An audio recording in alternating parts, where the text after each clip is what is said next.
করছেন, উমরা করছেন,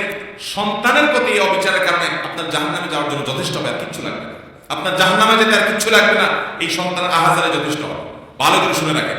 কোন সন্তান বাবা মার টাকা নিয়ে বিদেশ গেছে, জমি জমা বিক্রি করে বিদেশ গেছে, তার কর্তব্য হলো বাবা মার যে টাকা দিয়ে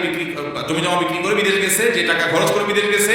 ইনকাম করার পর প্রথম সেটা পরিশোধ করে বাবা মার সম্পদ কিনে দেওয়া, যাতে সব ভাই বোন সমানভাবে পায়।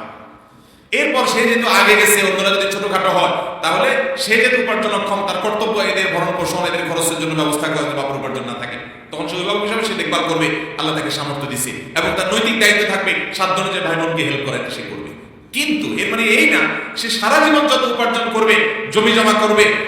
ব্যাংক ব্যালেন্স করবে, সব বাপ নিজের নামে করবে, এবং অন্যান্য ছেলে মেয়ে যেগুলা রাস্তায় টোটো কোম্পানির ম্যানেজারি করে ঘুরে বেড়াইছে, ওইগুলো ভাগ দিয়ে দিবে ওর কষ্টের টাকা। এটা কোনোদিন জায়েজ হবে